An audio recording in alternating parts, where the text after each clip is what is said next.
Hello बच्चों, आज हम फिर आपको अपने टाइम पर पुनः आ चुके हैं और ये हम सब करने जा रहे हैं कि कल हम सब ने 4 क्वेश्चन तक सॉल्व किया था 12th क्लास के लिए 5.2 आकलन हम सब पढ़ रहे थे और लगभग हम सब ने 4 क्वेश्चन सॉल्व किया था। आज मैं आपके पास फिर दोबारा लेकर आया 5 क्वेश्चन। मैंने कहा था ना, एक एक क्वेश्चन में सीधे सीधे से बता, एकदम आसान तरीके से सीधे सीधे तरीके से बता दूंगा ताकि आपको समझ आए, अच्छे से हो जाए। देखिए आज जो मैं पढ़ने वाला क्वेश्चन नंबर 5 जो कि बहुत ही अलग है, ये इसे भाग रूप में है, ये भाग की तरह है। इसे ऊपर वाले को कहते हैं, अच्छी तरह जानते हैं। देखिए थोड़ा आसान से बना रहा हूँ। इसको अंश कहते हैं और इसको क्या कहते हैं भाई, हर कहते हैं। दोनों चीज आपको अच्छे से समझ आ रहा होगा, इसको अंश और ये हर। कुछ दिन बाद ये वीडियो की जो समस्या है, छाई आ रही है, थोड़ा सा वो दूर कर दूंगा। आप सब वीडियो को देखना है, लाइक करना है, शेयर करना है और जो लाल वाली बटन दिख रही है ना, उसको जरूर बेल दबा जरूर देना उसको, ताकि मुझे भी फायदा हो और आपको भी फायदा हो। अंश और हर। अंश देख रहे हैं, ये क्या है, भाग में होता है या भिन्न में होता है। तो इसके लिए एक समाकलन में एक नियम बना है, एक सूत्र बनाया मैंने अपने तरीके से। एक सूत्र बनाया D by D x, x और हर।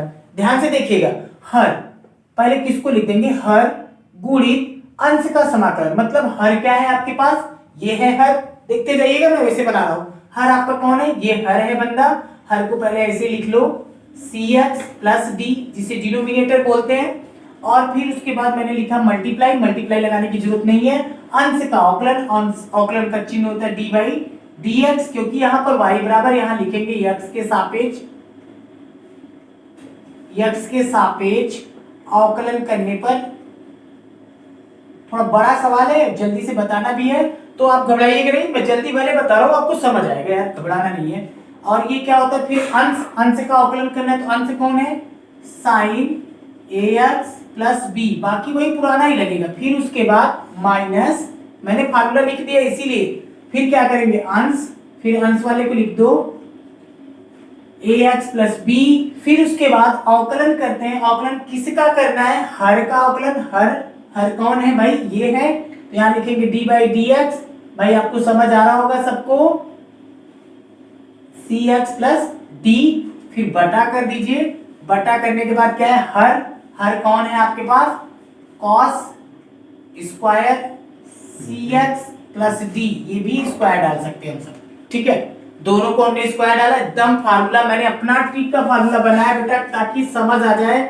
हर का मल्टीप्लाई अंश का अवकलन करना है, माइनस हर इंटू हर का अंश इंटू हर का अवकलन और हर का स्क्वायर। ये एकदम छोटा सा फार्मूला मैं बनाया हूं और आप इसे अच्छे से समझेंगे तो ये यहाँ पर लागू होगा। जब भी भाग मिले आपको ये फार्मूला लगाना है और बहुत बिंदास। बाकी वही श्रृंखला का नियम जो आप इससे पढ़ रहे थे, श्रृंखला का नियम। देखिए इसका तो कुछ कर नहीं सकते हैं, कॉस लिखेंगे, सी एक्स डी बनेगा, ठीक है। अब इसका जब करने जाएंगे तो ये बेचारा क्या हो जाएगा, पूरा x हो जाएगा। आप अच्छी तरह जानते थे साइन x का क्या होता है, cos x, ठीक है भाई। अब आगे जाते हैं, d बाई डी एक्स किसका करना है अभी। अब ये बेचारा बचा पूरा, कौन कौन बचा, ax प्लस b बचा, ठीक है ना। फिर आगे बढ़ जाइए, माइनस कर दीजिए। ये तो जनक इनका कुछ होगा नहीं, इनको ऐसे ही लिख लो। अब आपको अच्छी तरह पता था ये कौन सा चिन्ह है, कॉस है। ये भी पूरा क्या होगा, एक्स होगा। तो कॉस किस में बदलता है, साइन में बदलता है, लेकिन माइनस साइन होता है, याद रखिएगा। तो आपने क्या कर दिया, माइनस, यहां पर मल्टीप्लाई का चिन्ह रहता है साइन, और एक्स की जगह पर क्या रखेंगे, सी एक्स प्लस डी। मैं वादा क्यों ना बहुत अच्छे समझाऊंगा, घबराइएगा नहीं। अब फिर डी बाई डी एक्स करेंगे। अब किसको करना है, सी एक्स प्लस डी, किसके अनुसार, श्रृंखला के नियमानुसार।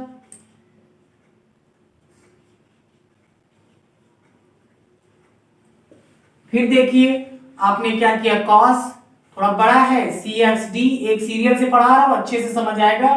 कॉस एक्स, यहां पर जो x है, x के रूप में मैंने बताया था ना कुछ लगना है, तो यहाँ x के रूप में लगेगा cos x का मान क्या, अब यहाँ x की जगह पर क्या जाता था, ax प्लस b।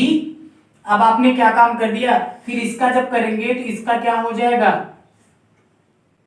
गुणित a का करेंगे तो a बाहर आ जाएगा, इंटू 1 हो जाएगा, b का क्या हो जाता है 0। b का करना नहीं है क्योंकि इसके पास x नहीं है। चलो आगे चलते हैं। ये माइनस और ये माइनस मिलके क्या हो गए, प्लस हो गए। और फिर यहां पर क्या कर दिए, साइन ax प्लस बी, और ये साइन का जब इसमें कर देंगे तो क्या आ जाएगा c। आप इसका तो करना ही नहीं भाई, इसको क्यों करेंगे, cx प्लस डी, ठीक है। अब इनका करेंगे तो क्या आ जाएगा c, और क्या बच जाता है, b का तो होना नहीं है तो काम खत्म। क्लियर, b का नहीं होना, इसका होगा, इसका नहीं होगा d का, क्योंकि ये इसके पास x है ही नहीं। अब आपका काम ओके हो गया, बटा कर देते हैं। इसका भी बटा करना था, भूल गए, इसका बटा करेंगे तो क्या आ जाता था, cos square and cx plus d का होल स्क्वायर। यहां भी लिखते हैं cos square cx plus d का होल स्क्वायर। क्लियर भाई। अब आगे इसका काम करते हैं। चलिए यहां तो पूरा लिखना था, किसको लिखना था, ax प्लस बी, और क्या हो जाता है a। सब कुछ एकदम ओके चल रहा है। आप देख सकते हैं ये पार्ट अलग है, ये पार्ट अलग है, तो हम इसको अलग कर लेते हैं, थोड़ा सा अलग करके लिखते हैं। कैसे लिखते हैं, पहले a को लिख देंगे, a को लिख लिए, फिर क्या लिख देंगे cos, एक स्टेप टू स्टेप चल रहा है बेटा, आराम से देखते जाओ। और यहाँ पर क्या हो जाएगा cos ax plus B. My dear दोस्त लोग, सभी लोग अच्छे से समझो, देखो बहुत मस्त समझ आएगा। cos square cx plus D square, इसे बहुत लेंथी लोग बना देते हैं, लेकिन मैं बहुत ही आराम से कर रहा हूं। देखिए फिर इधर भी c को पहले लिख लीजिए, और साइन ax प्लस बी, और यहाँ पर साइन cx प्लस डी, देखते जाइए, हो गया। फिर आपने किसको लिख दिया, cos स्क्वायर, इनको भी अलग लिख दिया, cx प्लस डी का स्क्वायर। समझ आ रहा है ना अच्छे से। अब आप क्या काम करेंगे, देखिए ये बिरादर है, इसका मिल रहा है ना, ये और ये कट जाएंगे, लेकिन ये दो लोग थे, एक लोग बचेंगे। तो यहां बचा क्या, a बचा, और क्या बचा, cos बचा, ax बचा, और प्लस b बचा, बटा क्या बचा, cos, और क्या बचा, cx प्लस d बचा। क्लियर, यहां से कटा, लेकिन दो था, ये एक था, बचा एक है, प्लस कर दिए। फिर आप देख सकते हैं इसको दो बार नहीं इसका कुछ हो रहा है, तो इसको ऐसे लिख दो, साइन ax प्लस बी, और यहां पर क्या कर देंगे, साइन जैसे है cx प्लस डी, और इसको कितने टाइम्स लिख सकते हैं, दो बार लिख सकते हैं, cx plus D cos cx plus D, दो टाइम ऐसे लिख सकते हैं। अब आपको एक फार्मूला याद दिला दूं, 1 बटा cos किसके बराबर होता है, 1 बटा cos x बराबर होता है sec x। क्लियर ना, तो यही चीज यहां बनने जा रहा है। यहां a है, देखो इसको अलग करके लिखता हूं, a को लिख दीजिए cos cx प्लस डी, नीचे दिख रहा है ना भाई, नीचे दिख रहा है, अच्छे से देखिएगा। और यहां पर इंटू क्या बच गया आपके पास, cos ax प्लस बी, देखिए बन गए अलग अलग, a के साथ ये हो जाएगा क्योंकि मल्टीप्लाई, और ये अलग से लिख दिया। फिर इनका भी देखते हैं, इनको भी मैं अलग लिख सकता हूँ, c के साथ क्या कर सकते हैं आप, देखिए c के साथ cos cx प्लस डी कर दीजिए, और ये क्या बचेगा यहाँ पर, तब बचा क्या, साइन ax प्लस बी बच जाएगा, और ये दोनों तो साथ में लिख सकते हैं, साइन cx प्लस डी बटा cos cx प्लस डी। आपका आंसर आ चुका है। यहाँ 1 है, 1 बटा cos किस में बदला जाता है, सेक में, तो आपने सेक लिख दिया। x की जगह पर क्या लिखना है आपको बेटा, cx लिखना है और d लिखना है, और बचा क्या है, a। हो गया यहाँ पर। आगे चलते हैं, और कौन बचा, cos बचा, ax बचा, और b बचा। फिर प्लस कर दीजिए, ये भी यहाँ क्या है, 1 बटा cos किस में बदल जाता है, सेक में बदल जाता है। सेक x की जगह पर क्या है आपके पास, cx और प्लस d, और क्या बचा है, c, यहाँ c लगा देते हैं। ये देख लीजिए, और क्या बचा है, साइन ax प्लस b हो गया। ये साइन बटा cos किस में बदल जाता है, tan में बदल जाता है, और x के रूप में क्या है, cx प्लस d है। तो शायद आपको अच्छी तरह से समझ आ गया होगा, और आपका आंसर भी आ चुका है, ax साइन सभी आपके आंसर आ चुके हैं, शायद मिला लेंगे। फिर से मैं एक बार समझा देता हूं, अच्छे से समझो। बहुत बड़ा सवाल था। ये है साइन और कॉस, एक्स के सापेक्ष अवकलन करना है। आपको पहले हर ऊपर जाएगा, अंश वाले को यहाँ लिखना है, माइनस अंश करना है, डी बाई हर करना है, जैसे कि मैं यहाँ फार्मूला में दे रखा हूँ। फिर उसके बाद आपको क्या काम करना है, एक के बाद एक का सबका अवकलन हो ही गया, तो आप जब इनको तो कुछ करेंगे नहीं, लेकिन इसका जब करने जाएंगे तो साइन किस में बदल जाएगा, कॉस में बदल जाएगा, और ये जैसे था वैसे लिखा जाएगा। और फिर अब इनका करेंगे, फिर इनको जैसे था वैसे लिखेंगे, फिर कॉस था किस में बदल गया, साइन में बदल गया, लेकिन साइन का चिन्ह लगेगा। ये जैसे था वैसे लिखेंगे, फिर इनका कर देंगे, और नीचे जैसे था वैसे लिख दिए। फिर cos cx प्लस डी जैसे था वैसे लिख दिए, प्लस इनका बदलेंगे तो ax है तो a ही बचेगा, b का होगा नहीं क्योंकि उसके साथ x नहीं है।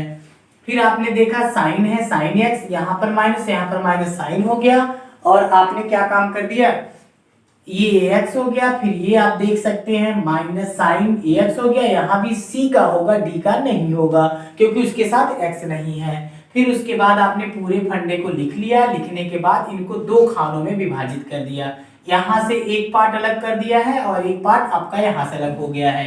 तो इसको आपने लिख लिया, देखा तो ये और ये भाई भाई लग रहे थे, लेकिन ये भाई दो ठू था, ये भाई एक कई ठू था, तो ये भाई से लफड़ा हो गई, कट गए, तो बचे एक भाई बच ही गया, और ये जैसे थे वैसे बचे, यहाँ ए बचा, और इन सब में कोई ऐसी लफड़ा नहीं थी, इन दोनों को दो बार लिख दिया, इसको 2 टाइम में लिख दिया।